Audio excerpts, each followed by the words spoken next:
고성 앞바다의 새벽은 유난히 푸르렀습니다. 잔잔한 물결이 바위에 부딪히며 은빛 거품을 흩뿌렸고 멀리서 들려오는 갈매기의 울음은 마치 어제의 꿈을 흔드는 듯 했습니다. 저는 천천히 바다로 나가 투망을 던졌습니다. 망이 공중에서 한 바퀴 회전하며 햇빛을 받아 반짝이는 순간 세상은 숨을 멈춘 듯 고요했습니다. 사람들은 저를 투망꾼이라 부르지만 사실 저는 바다의 얼굴을 읽는 사람입니다. 파도의 결, 바람의 냄새, 물결의 빛깔을 보면 오늘 바다가 어떤 마음으로 저를 맞이하는지 알 수 있습니다. 바다가 잔잔한 날엔 제 마음도 고요해지고 거친 날엔 잊었던 슬픔이 다시 밀려오곤 했습니다. 이 일은 단순히 생계를 위한 노동이 아닙니다. 바다는 제게 위로의 자리입니다. 잃어버린 동생을 떠올릴 때면 저는 늘 이곳에 나와 물결을 바라보곤 했습니다. 20살의 어린 나이에 떠나간 동생은 아직도 어딘가 이 바다 어딘가에 머물고 있을 것만 같았습니다. 그래서 매일 새벽 저는 망을 던지며 조용히 속삭입니다. 오늘은 내가 걸려 들어오면 좋겠다. 물론 고기 대신 기억이 제 손에 걸려올 때가 더 많습니다. 햇살이 수평선을 넘어올 즈음 바다는 점점 푸른빛에서 황금빛으로 변합니다. 저는 그 빛을 따라 망을 거두며 한 번 더 하늘을 올려다봅니다. 동생이 좋아하던 색 하늘과 바다가 맞닿은 그 지점의 푸르름 속에 여전히 그의 웃음이 머물러 있는 것만 같습니다. 투망을 던지는 일은 어쩌면 제게 기억을 되살리는 일일지도 모릅니다. 바다는 언제나 잔인할 만큼 정직하고 그 속에 제 슬픔을 그대로 비춰줍니다. 그래서 저는 오늘도 내일도 바다로 나갑니다. 누구도 알아주지 않아도 이 물결 위에서만큼은 제 마음이 살아있음을 느낄 수 있으니까요. 투망은 던지는 것이 아닙니다. 읽는 일입니다. 하늘을 읽고 바람을 읽고 물의 결을 읽는 사람만이 제대로 그물을 던질 수 있습니다. 바다는 늘 말을 하지 않지만 그 침묵 속에는 무수한 신호가 숨어 있습니다. 바람이 바뀌는 방향, 물결이 반짝이는 각도, 그 모든 게 어신에게는 문장이고 문법입니다. 저는 그 문장을 해독하며 하루를 보냅니다. 한순간의 망설임에도 고기는 도망칩니다. 망을 던지기 전 제 손끝에 닿는 물의 온도와 밀도를 느끼는 일은 오랜 습관입니다. 그 짧은 순간의 직감이 생과 사 혹은 희망과 허물을 가릅니다. 그물을 낚고 빠르게 던져야 물살이 저항하지 않습니다. 그건 바다의 법칙이자 인생의 이치이기도 했습니다. 늦으면 기회를 잃고 조급하면 손을 다칩니다. 사람들은 저를 어신이라 부릅니다. 어디서 던져도 고기가 걸린다고 마을 사람들은 제게 신처럼 말을 붙입니다. 하지만 저는 웃음으로만 대답합니다. 바다는 사람의 허영을 오래 두고 보지 않습니다. 오늘은 제 편이어도 내일은 아무런 이유 없이 등을 돌릴 수 있는 존재입니다. 그 앞에서 어신이라는 말은 그저 허풍일 뿐입니다.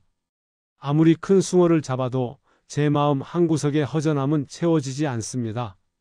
그 허전함의 이름은 윤식입니다. 윤식은 제 동생이자 바다의 아이였습니다. 어린 시절 그는 저보다 더 바다를 잘 읽는 아이였습니다. 물빛이 흐리면 비가 오고 파도의 속도가 느려지면 조용한 날이 온다고 말하곤 했죠. 하지만 그날 이후 윤식은 바다의 표정을 잘못 읽었습니다. 그때부터 저는 바다를 꿰뚫어 보려 애썼습니다. 윤식이 본 마지막 파도, 그 아래 감춰진 진심을 알고 싶었습니다. 바다를 원망하면서도 결국 이곳으로 돌아올 수밖에 없었습니다. 파도의 앞에 서면 이상하게도 그 아이의 목소리가 들리는 것 같습니다. 형, 오늘은 깊이 들어가지 마. 그 말을 듣는 순간마다 저는 다시 망을 던집니다. 잡히지 않는 건 고기가 아니라 윤식의 그림자입니다. 그래서 오늘도 저는 바다를 꿰뚫어 보려 합니다. 바다를 이해하면 언젠가 윤식의 마음도 이해할 수 있을 거라 믿으면서 그날도 낚시를 마치고 모래사장으로 걸어왔습니다. 파도는 저물어가는 햇빛을 머금은 채 길게 밀려오고 발끝에 닿을 때마다 부드러운 거품이 흩어졌습니다. 바람은 염분이 묻은 채로 제 얼굴을 스쳤고 어디선가 타는 냄새처럼 바다의 온기가 느껴졌습니다. 하루를 마무리하는 고요한 시간, 멀리서 마스크를 쓴 한 남자가 조용히 앉아 있습니다.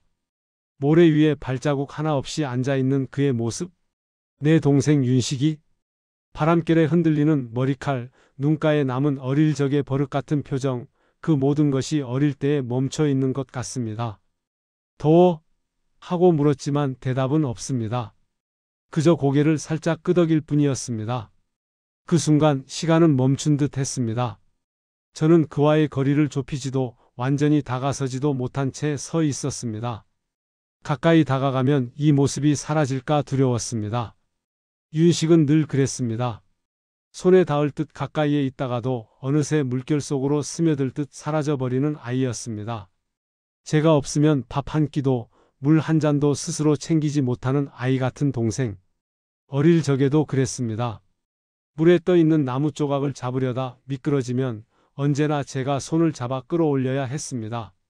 세상 일에 서툴고 사람을 믿는데 지나치게 순진했던 아이. 그 순진함이 결국 그를 바다로 데려간 건 아닐까 지금도 자주 생각합니다. 그날의 윤식은 예전보다 말이 없었습니다. 바다를 바라보는 그의 시선은 깊고 어딘가 다른 세상을 보고 있는 듯 했습니다.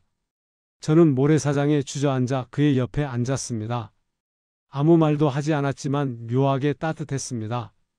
파도가 두 사람의 발목을 스치며 스며들었고 그 물결 사이로 윤식의 손등이 잠시 흔들렸습니다. 그 순간 바람이 불었습니다.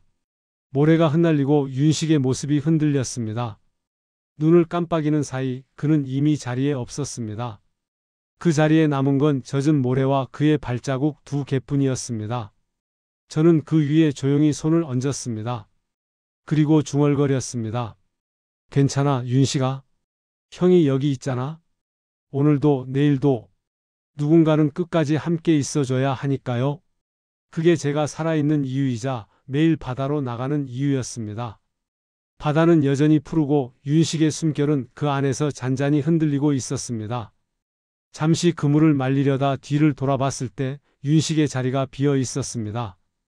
햇살 아래 반짝이던 모래사장은 그대로였지만 그가 있던 자리만이 텅 비어 있었습니다. 바람은 멈춘 듯했고 파도 소리조차 낯설게 들렸습니다. 심장이 덜컥 내려앉았습니다.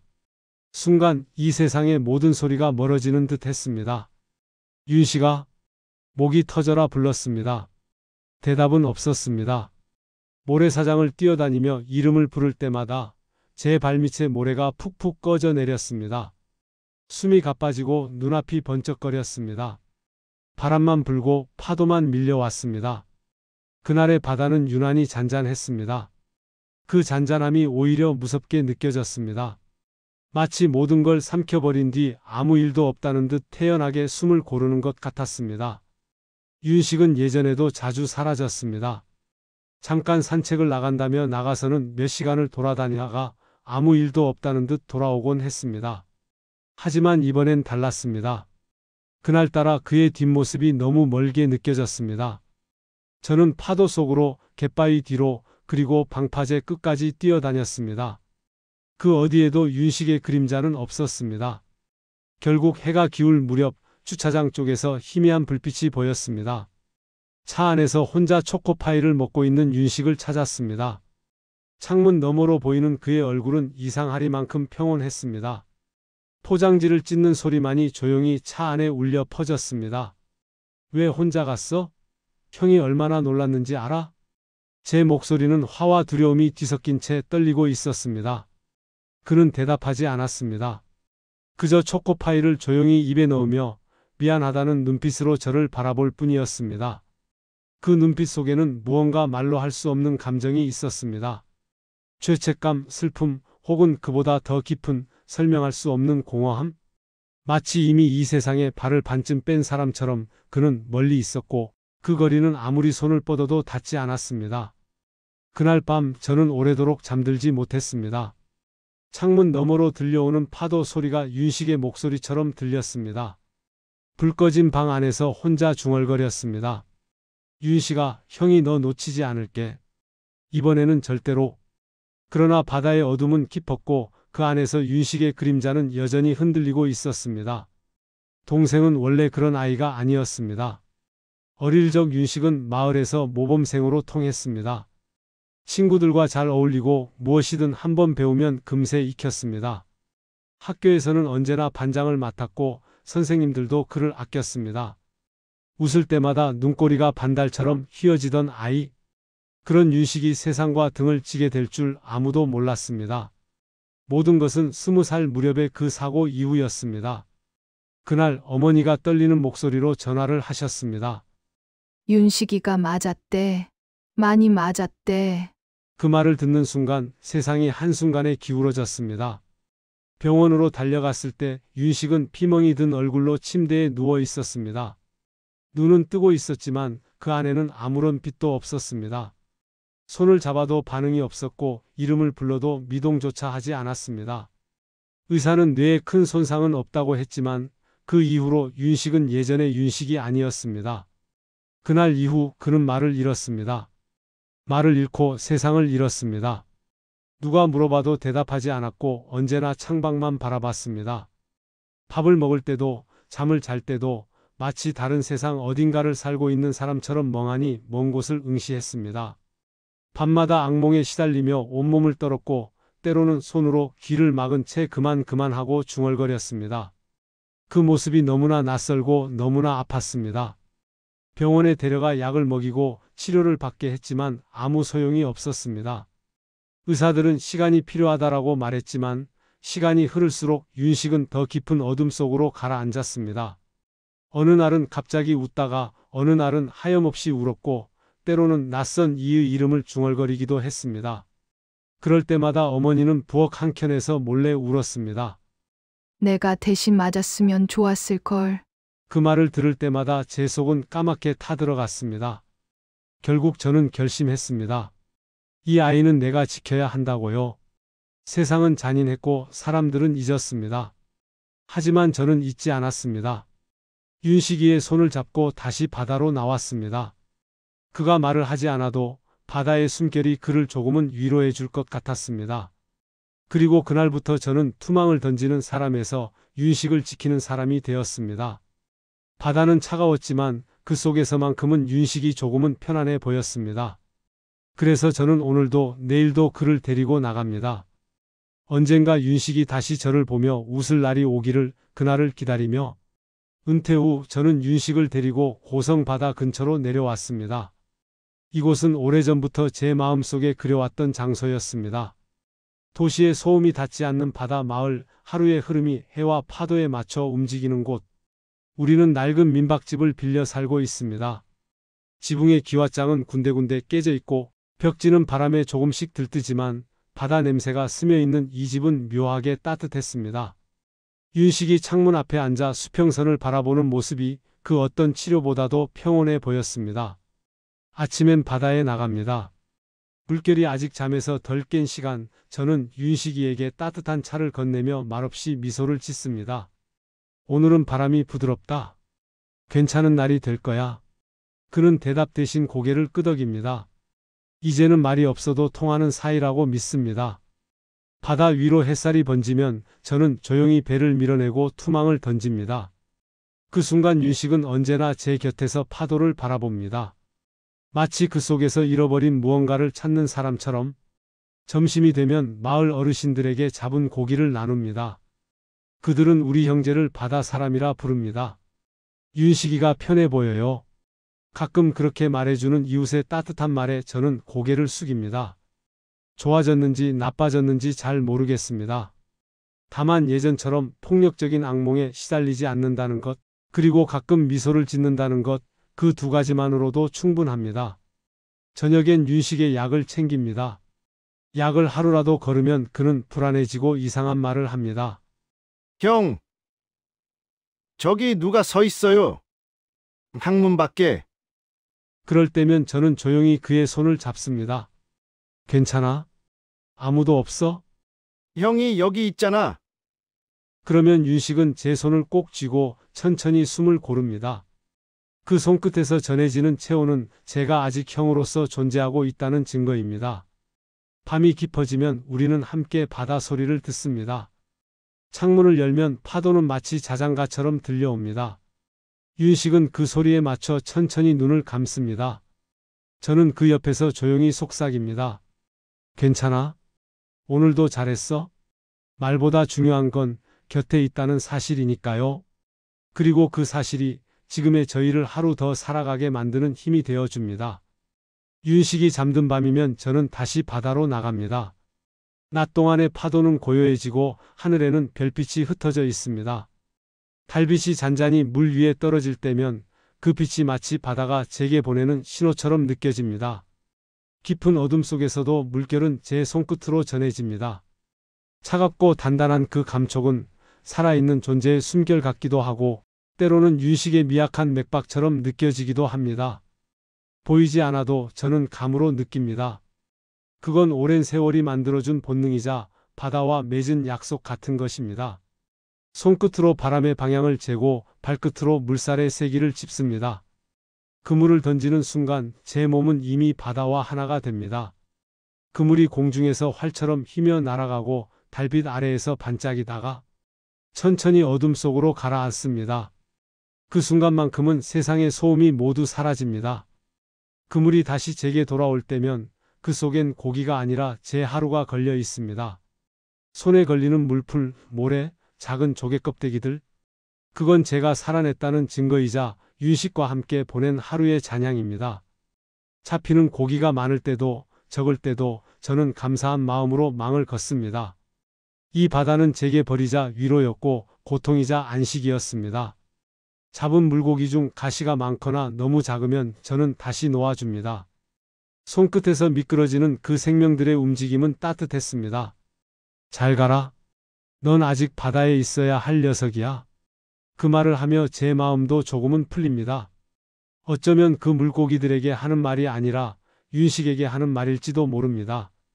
너는 아직 여기에 머물러야 해. 형이 있으니까. 바다는 밤마다 다른 얼굴을 보여줍니다. 잔잔할 때도 갑자기 거세질 때도 있지만 저는 그 모든 표정을 사랑하게 되었습니다. 어둠 속에서 투망을 던질 때면 세상에 저와 바다, 그리고 윤식밖에 없는 것 같습니다. 파도 소리와 제 숨소리가 하나로 섞이고 그 속에서 묘한 평화를 느낍니다. 새벽이 다가올 즈음 그물을 걷어들이며 하늘을 올려다봅니다. 먼동이 트기 전 바다와 하늘이 맞닿은 곳에서 희미한 빛이 깜박입니다. 그건 아마 윤식이 다시 제 곁으로 돌아오라는 신호일지도 모릅니다. 그래서 저는 다시 그물을 던집니다. 오늘도 내일도 그물이 비어 있더라도 제 마음은 조금씩 채워지고 있으니까요. 오랜 세월 묵혀온 슬픔이 잠시 바람에 흩어지는 듯 했습니다. 어머니가 돌아가시기 전 제게 말씀하셨습니다. 윤식이는 내가 끝까지 지켜야 한다. 그 말은 제 인생의 나침반이 되었습니다. 어머니의 손은 작고 마르고 따뜻했습니다. 그 손을 꼭 잡고 저는 대답했습니다. 걱정 마세요, 어머니. 제가 윤식 지킬게요. 그 후로 제 삶은 늘 윤식을 중심으로 돌았습니다. 솔직히 지칠 때도 있었습니다. 모래사장에 앉아 하늘을 바라보다 문득 내 인생은 어디에 있을까 하는 생각이 들 때도 있었습니다. 하지만 바다에 서면 다시 마음이 고요해집니다. 파도는 제게 말하는 듯 했습니다. 넌 혼자가 아니다. 내 곁에는 아직 바다가 그리고 윤식이 있다. 오늘도 우리는 함께 바다로 나왔습니다. 윤식은 제 옆에 서서 조용히 파도를 바라봅니다. 그의 눈동자에 반사된 바다는 깊고 평온했습니다. 저는 그물의 끝을 잡고 그를 바라봅니다. 세상은 늘 우리를 흔들었지만 우리는 서로를 붙잡으며 버텨왔습니다. 거친 바람 속에서도 손끝의 온기가 서로를 지탱해 주었습니다. 바다는 말없이 우리를 감싸주며 속삭입니다. 이제 괜찮다. 너희는 이미 서로의 일부가 되었다. 그 말에 저는 미소 짓습니다. 파도처럼 닮은 형제 그 이름으로 오늘도 하루를 시작합니다.